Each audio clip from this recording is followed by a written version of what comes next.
Salam saudara-saudariku yang dikasihi Tuhan. Salam jumpa kembali bersama saya dalam renungan harian Santapan Jiwaku.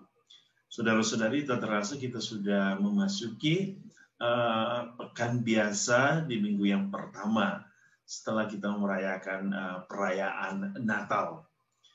Dan kita bersyukur kepada Tuhan bahwa kita bisa melewati semua kisah-kisah perjalanan siar hidup kita selama masa-masa yang telah kita lalui, selama masa Natal, dan semoga pada saat ini, walaupun dalam situasi yang tidak menentu dengan kondisi alam, kondisi bumi kita, oleh karena ada masalah kesehatan, pandemik virus corona yang terus membaba, mari kita tetap setia, kita tetap bertahan, kita tetap senantiasa mengarahkan hidup kita kepada Allah sebagai sumber berkat, dan kita tetap fokus untuk menjaga kesehatan jiwa dan raga kita. Saudara-saudari yang dikasihi Tuhan, hari ini kita akan bersama-sama kembali merenungkan bacaan harian. Dan bacaan harian hari ini akan kita dengar dari Injil Markus bab 1 ayat 14 sampai 20. Marilah kita bersama-sama diundang untuk mendengarkan firman Tuhan. Inilah Injil Yesus Kristus menurut Markus. Sesudah Yohanes Pembaptis ditangkap, datanglah Yesus ke Galilea memberitakan Injil Allah. Yesus memberitakan waktunya telah genap. Kerajaan Allah sudah dekat. Bertobatlah dan percayalah kepada Injil. Ketika Yesus sedang berjalan menyusur danau Galilea, ia melihat Simon dan Andreas saudara Simon.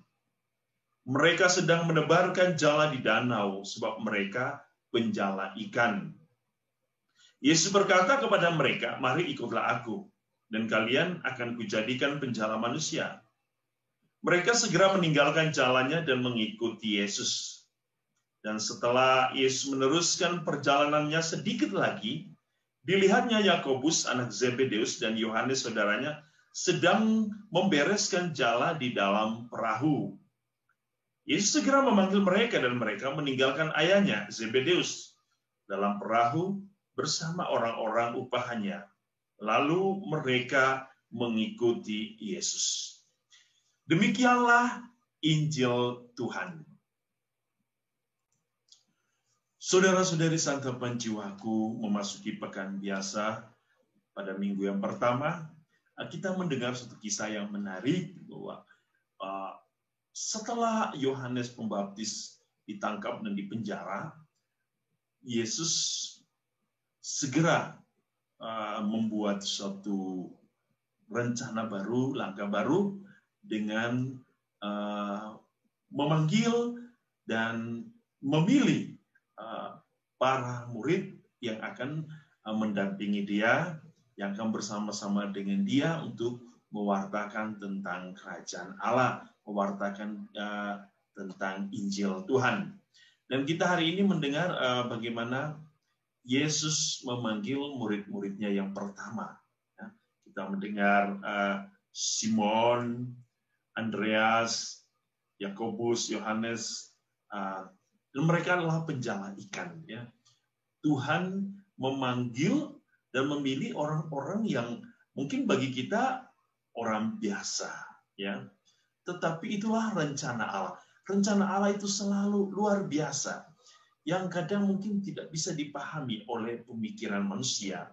Tapi itulah Allah. Allah penuh dengan misteri. Allah, rancangan Allah sangat luar biasa. Dan dari panggilan murid yang pertama, ada beberapa poin yang bisa kita renungkan bersama tentang bagaimana Yesus memanggil dan menetapkan para murid. Pertama, panggilan Yesus kepada para murid adalah panggilan iman. bahwa Allah yang telah datang dalam kehidupan manusia, yang ingin menyatakan kasih-Nya, yang membutuhkan partner. Partner yang akan mendampinginya dan akan meneruskan karya Injil Allah, yang akan terus mewartakan dan memberikan kesaksian tentang kerajaan surga. Panggilan murid yang pertama mau mengarahkan kepada kita semua bahwa setiap orang akan dipanggil. Setiap orang akan dipilih dan ditetapkan untuk mewartakan. Dan ini menjadi tugas kita semua.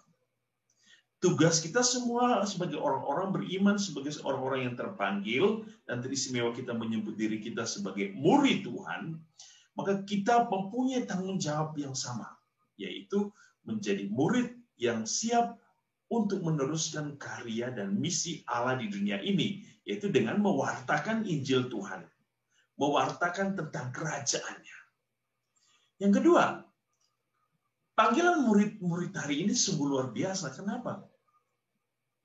Tidak ada satu percakapan yang mengarahkan kepada suatu negosiasi. Tuhan, kalau Engkau memanggil kami mengikuti Engkau, kira-kira berapa sih bayarannya? Gimana tentang kehidupan kami? Tuhan, apakah Engkau punya program kerja? Apa yang mau kita lihat? Tidak ada tawar-menawar. Tidak ada negosiasi. Tidak ada perdebatan. Tidak ada argumen yang muncul. Apa sesungguhnya yang mau disampaikan di dalam kisah hari ini? Para murid melihat ada prioritas utama yang mau para murid lihat dari panggilan Yesus. Dan saya yakin para murid sudah mengetahui siapakah Yesus itu melalui pengajaran sebelumnya oleh Yohanes Pembaptis. Sehingga mereka sudah tahu, oh ini Yesus, ini Sang Mesias. Ini saat yang tepat untuk kita menjawab panggilannya.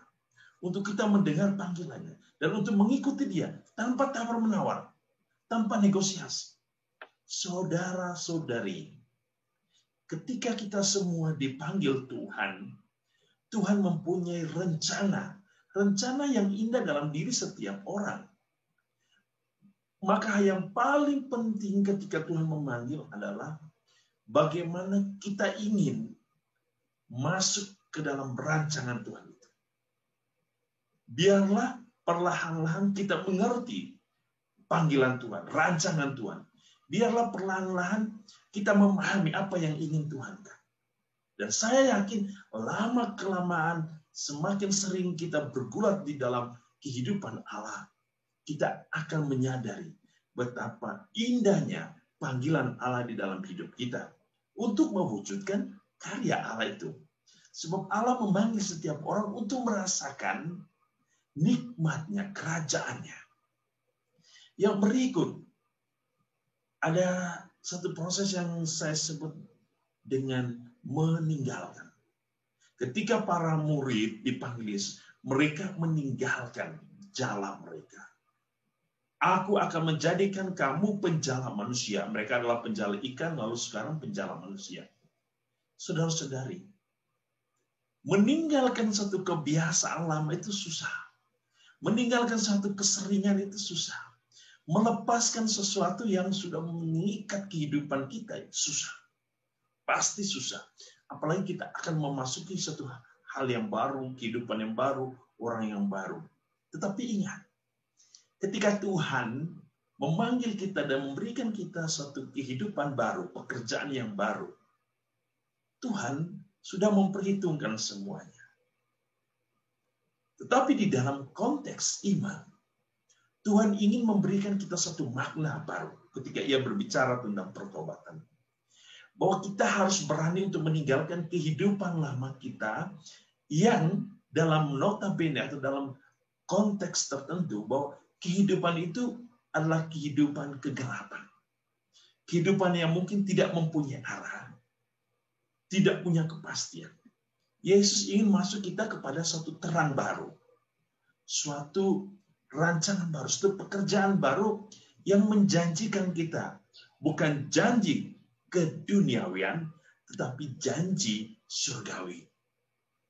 Sehingga Yesus mengingatkan kita, ketika setiap orang dipanggil untuk merumuskan dan mewujudkan Injil dan kerajaan Allah, maka Tuhan mengingatkan kita untuk jangan menoleh ke belakang, untuk jangan kembali hidup kembali ke jalan yang lama. Kita harus mengarahkan sasaran hidup kita. Tujuan hidup kita itu ke depan, masa depan, dan masa depan bersama Kristus. Ini satu hal yang luar biasa. Kenapa? Dalam mengikuti Kristus, kita harus siap untuk meninggalkan kehidupan lama kita dan memberikan kehidupan kita seutuhnya, bukan sebagian, tetapi seutuhnya. Seutuhnya seperti Yesus yang memberikan hidupnya sepenuhnya bagi manusia. Bahkan sampai darah, nyawa, rohnya sendiri, kehidupan sendiri yang berikan kepada kita. Oleh karena itu, totalitas hidup kita kepada Tuhan itu penting. Karena Tuhan sesungguhnya mempunyai rancangan dan rencana yang begitu indahnya dan mengagumkan bagi setiap orang. Kita hanya dituntut untuk mengikuti perintahnya, mengikuti teladannya, mengikuti contoh hidupnya, mengikuti Injilnya, mengikuti arahan surgawi. Dan yang terakhir, Yesus mau mengingatkan kita bahwa kita adalah murid Tuhan. Panggilan Tuhan adalah panggilan iman. Maka respon kita kepada Allah adalah respon iman. Yang berarti kita harus hidup sesuai dengan apa yang diinginkan Allah dari kerajaannya. Dan semoga pada hari ini kita semua diingatkan tentang makna panggilan kita, yaitu untuk hidup bersatu dengan Allah. Tuhan Yesus sungguh mengasihi kita dan Ia ingin terus mencintai kita dengan kasih yang berlimpah dan juga tentu ingin memberkati kita dalam seluruh kehidupan kita.